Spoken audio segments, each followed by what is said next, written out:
Hello, Virgo, Sun, Moon, Rising, and Venus signs. Kamusta kayo? Sana ba'y nasa mabuti kayong kalagayan? Welcome back po sa Star Tarot. Kung bago kayo dito, welcome din kayo. Thank you for your support. I truly appreciate it. God bless you all, Virgo. Pauna mensahe po ninyo, inspiration. Ayan. So, super inspired siguro kayo ngayon, Virgo, for whatever reason. No? Kung sino man or ano man ang nag inspire sa inyo, that is really really beautiful kasi ngayon mas gaganahan kayo magtrabaho, mas gaganahan kayo na i-pursue ang mga bagay na gusto ninyong gawin, ano man ang mga goals ninyo, ano man yung mga dreams ninyo. You are going to be very inspired sa ngayon to do them, no? What else? We have confidence, and you are very confident. So this is really beautiful. Inspired kayo, confident kayo. So kung ano man ang gusto ninyong gawin, simulang gawin sa ngayon, definitely you are going to succeed, no? You are definitely going to succeed. Kasi inspirado kayo, so ganado kayo, di magiging determinado din kayo, driven kayo, plus you're very confident about yourself. So walang ano dito, wala nang kawala ang tagumpay sa inyo, no? Mararating at mararating ninyo kung ano man yung mga bagay na gusto ninyong marating.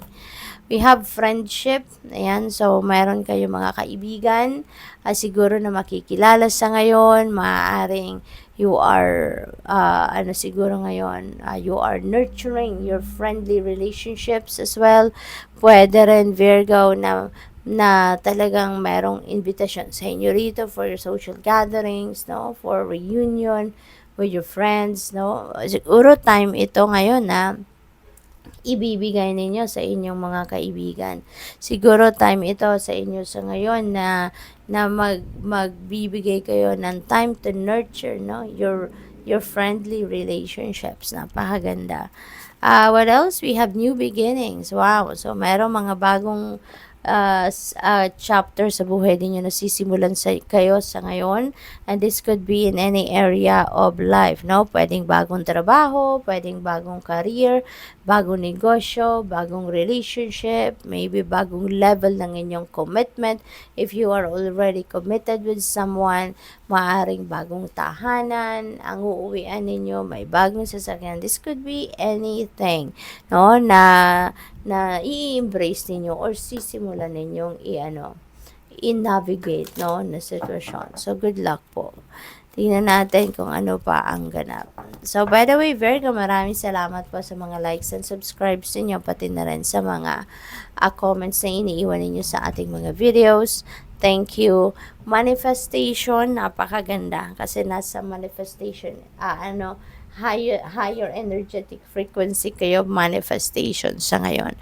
Sabi dito, be very honest and clear about what you wish to manifest in your life. Now, write it down on paper. Manifestation is step 1. Kasi nga, yung writing, no, yung pagsusulat ng mga wishes natin, intentions natin, that is one way, no, or one tool of manifestation. So, be very honest, no? Be very honest sa kung ano yung gusto ninyo. Be very honest sa kung ano yung gusto ninyong ma-manifest sa buhay ninyo. Okay? Dahil yan ay susuportahan ka ng universe, no? Kung ano man yan. Kaya, gusto lang ng universe na sigurado ka kung ano talaga yung gusto mo. Sigurado ka kung ano talaga yung goals ninyo, your dreams ninyo, so that He can send you support, no? In any way, para ma-carry out mo kung ano yung inyong dreams. Inspiration, another inspiration card. So, most likely, Virgo, napakataas ngayon ng inyong energy, maaring masaya ang puso ninyo sa ngayon. You are excited about many things. High vibe kayo. Kaya, dala-dalawa yung inspiration energy ninyo. Kaya, siguro, Virgo, palapit talaga kayo doon sa pag-manifest ninyo ng inyong mga dreams, or siguro yung mga heart desires ninyo are coming to fruition kasi sobrang taas ng vibe ninyo sa ngayon. You are inspired, no? You are so inspired. Na kaya, ibig sabihin yan na you have also a happy heart, diba? Kaya, napakaganda. Come together. Ayan. So, this is teamwork, no? Meron siguro kayong gagawin na kailangan mo ng katulong or maybe meron kayong project kung sa trabaho man yan, may task kayo and you will be helped out by other people, no? Pinapakita lang din dito sa inyo na siguro sanay kayo na magtrabaho mag-isa, maybe you are comfortable all this time to work by yourself, pero parang nire-remind sa inyo dito na masaya din naman na merong katulong, masaya din naman na meron kang mga ka-collaborate or meron kang mga ka-partner, no, sa pag-perform ng inyong trabaho or kung ano man task ang meron kayo or projects. And besides, mas mabilis kang magtagumpay, mabilis mong makamit yung resulta, no? Marating ang resulta ng kung ano man ang inyong ginagawa when you are working with other people. When more hands are working together, no, mas mabilis mong matapos ang task, mas mabilis kang makaakyat sa ladder of success. What else? We have journey. Ayan, be ready kasi meron ng travel, no? Meron ka ng pupuntahan kung saan man. Sabi rito, it's time to prepare for a journey. It may be impromptu or planned. Either way, make sure you're ready when the time comes. Okay? Pack your passport now. So, most likely, yung travel na to is international travel, Virgo. So, siguro kayo ay magta-travel across the globe. Baka kayo ay mag-abroad, no? Pwedeng this is job offer. Siguro meron job overseas opportunity. Pwedeng pasyal ito.